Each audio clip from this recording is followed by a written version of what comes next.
दोस्तों, क्या आप भी राहुल गांधी को प्रधानमंत्री पद के रूप में देखना चाहते हैं? तो एक बार कमेंट में कांग्रेस पार्टी जिंदाबाद, राहुल गांधी जिंदाबाद जरूर लिखें। तो चलिए शुरू करते हैं आज की सबसे बड़ी न्यूज अपडेट के साथ। गणेश गोदियाल उत्तराखंड कांग्रेस के नए अध्यक्ष, दूसरी बार कमान संभालने वाले पहले नेता। 2022 में सोनिया गांधी ने लिया था इस्तीफा।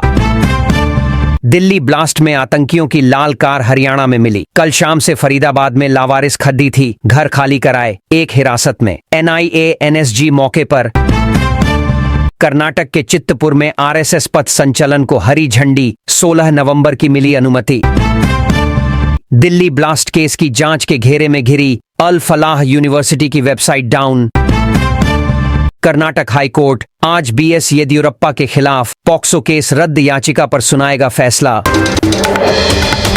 7 राज्यों में 8 विधानसभा सीटों पर उपचुनाव। राजस्थान के अंता में कांग्रेस के भाया जीते। झारखंड के घाटशिला से सीएम के बेटे पिछड़े।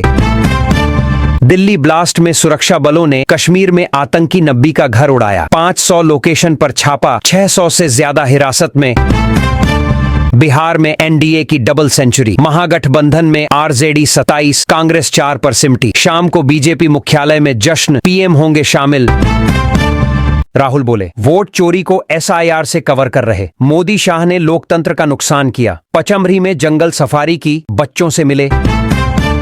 जी हां साथियों, आपको बता दें, मध्य प्रदेश के पचमढ़ी में लोकसभा में नेता प्रतिपक्ष राहुल गांधी ने एक बार फिर वोट चोरी का मुद्दा उठाया। राहुल ने कहा, हरियाणा में 25 लाख वोटों की चोरी हुई, हर 8 में से 1 वोट चोरी किया गया। ये बीजेपी और इलेक्शन कमीशन का सिस्टम है। मध्य प्रदेश में भी ऐसा हुआ है। हमारे पास सबूत हैं जो हम आहिस्ते आहिस्ते दिखाएंगे। राहुल ने कहा, मेन मुद्दा वोट चोरी है, जिसे अब विशेष गहन पुनरीक्षण से कवर किया जा रहा है। प्रधानमंत्री नरेंद्र मोदी और गृह मंत्री अमित शाह मिलकर लोकतंत्र का नुकसान कर रहे हैं। इससे पहले राहुल गांधी ने पचमढ़ी में जंगल सफारी की। वे सुबह 6:14 पर रविशंकर भवन से काफिले के साथ निकले। सतपुड़ा टाइगर रिजर्व के पनारपानी गेट तक 10 किलोमीटर अपनी गाड़ी में सफर किया। फिर खुली जीप में पनारपानी और बारासेल तक घूमे। 8:56 पर रविशंकर भवन लौटे। रविशंकर भवन में पार्टी पदाधिकारियों से बात करने के बाद राहुल गांधी चौक पहुंचे, जहां महात्मा गांधी की प्रतिमा पर माल्यार्पण किया। यहां मौजूद बच्चों से भी मिले। इससे पहले शनिवार को राहुल गांधी ने पचमढ़ी के होटल हाईलैंड में जिला अध्यक्षों के प्रशिक्षण शिविर को संबोधित किया था। राहुल देर से पहुंचे तो ट्रेनिंग डिपार्टमेंट के हेड सचिन राव ने कहा, हमारे यहां नियम है कि प्रशिक्षण में जो देर से आए उसे पनिशमेंट मिलता है। इस पर राहुल ने पूछा, मुझे क्या करना होगा? तो सचिन राव ने कहा, आपको 10 पुशअप्स लगाने होंगे। फिर राहुल गांधी ने पुशअप्स लगाए। उनके साथ जिला अध्यक्षों ने भी पुशअप्स लगाए। करीब 2.5 घंटे के सत्र में राहुल गांधी ने जिला अध्यक्षों के साथ खुले माहौल में लर्न बाय फन के अंदाज में चर्चा की थी। कांग्रेस बोली, शशि थरूर हमेशा निजी राय रखते हैं, पार्टी इससे असहमत। सांसद ने कहा था, आडवाणी को एक घटना तक सीमित करना सही नहीं।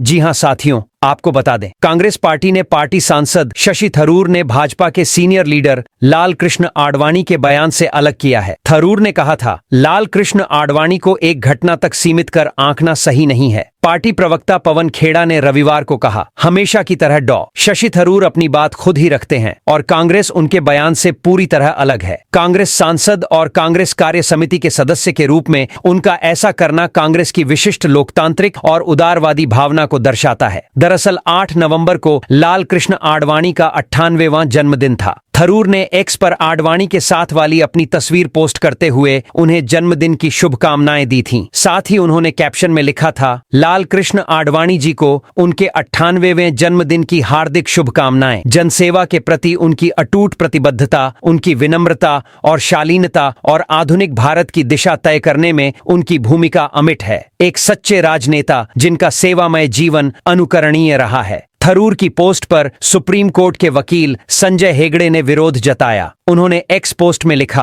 माफ कीजिए श्रीमान थरूर, इस देश में घृणा के बीज फैलाना जनसेवा नहीं है। साथ ही हेगड़े ने राम जन्मभूमि आंदोलन में आडवाणी की भूमिका का भी जिक्र किया। हेगड़े के कमेंट के जवाब में शशि थरूर ने अपनी ही पार्टी के 2 नेताओं जवाहरलाल नेहरू और इंदिरा गांधी के जीवन का उदाहरण दिया। उन्होंने हेगड़े के कमेंट से सहमति जताते हुए लिखा, सहमत हूं ए संजय वाचा, लेकिन आडवाणी आडवाणी की लंबी सेवा को एक घटना तक सीमित करना, चाहे वह कितनी भी महत्वपूर्ण क्यों न हो, गलत है। नेहरू जी के संपूर्ण करियर का आकलन चीन की विफलता से नहीं किया जा सकता, न ही इंदिरा गांधी के करियर का आकलन सिर्फ आपातकाल से किया जा सकता है। मेरा मानना है कि हमें आडवाणी जी के प्रति भी यही शिष्टाचार दिखाना चाहिए।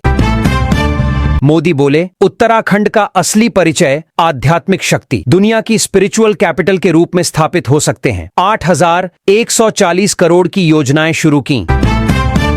साथियों, आपको बता दें, उत्तराखंड की रजत जयंती पर आज पीएम मोदी देहरादून पहुंचे। फॉरेस्ट रिसर्च इंस्टीट्यूट में 29 मिनट के भाषण की शुरुआत उन्होंने गढ़वाली बोली में की। इसके बाद उन्होंने सभी उत्तराखंडियों को राज्य गठन के 25 साल पूरे होने पर बधाई दी। उन्होंने कहा, तीर्थाटन और बारामासी पर्यटन उत्तराखंड को नई ऊंचाइयों पर ले जाएगा। राज्य का असली परिचय उसकी आध्यात्मिक शक्ति है। ये दुनिया की स्पिरिचुअल कैपिटल के रूप में स्थापित हो सकता है। पीएम ने मंच से बटन दबाकर 8,140 करोड़ की योजनाएं भी शुरू की। उन्होंने कहा कि कई बार इस राज्य के विकास पर ब्रेक लगा है, लेकिन हमने सुनिश्चित किया है कि ये ब्रेक न लगे। अगस्त 2014 के बाद 30वीं बार उत्तराखंड पहुंचे मोदी से पहले मंच को संबोधित करते हुए सीएम पुष्कर सिंह धामी ने उनकी जमकर तारीफ की। मंच से ही उन्होंने एक कविता पढ़कर पीएम को राष्ट्र आदर्श बताया। मोदी ने कहा कि वेडिंग डेस्टिनेशन में भी उत्तराखंड लोकप्रिय हो रहा है। मेरा अभियान है वेड इन इंडिया। साथियों ने देश ने आत्मनिर्भर भारत का संकल्प लिया है। इसका रास्ता वोकल फॉर लोकल से पूरा होगा। मुझे खुशी है कि यहाँ अभियान को तेज गति मिली है। यहाँ 15 कृषि उत्पादों को जीआई टैग मिला है। बद्री गाय का घी पहाड़ के हर घर की शान है। बेंडू अब बाहर के बाजारों तक पहुंच रहा है। वो उत्पाद जहाँ जाएगा अपने साथ उत्तराखंड की पहचान भी ले जाएगा। मोदी ने कहा कि आप सभी को फिर से हार्दिक शुभकामनाएं। आज से 25 साल बाद जब देश आजादी के 100 साल बनाएगा तो अभी से लक्ष्य बनाएं। भारत सरकार उत्तराखंड सरकार के साथ खड़ी है। हर परिवार नागरिक के उज्जवल भविष्य की कामना करता हूं।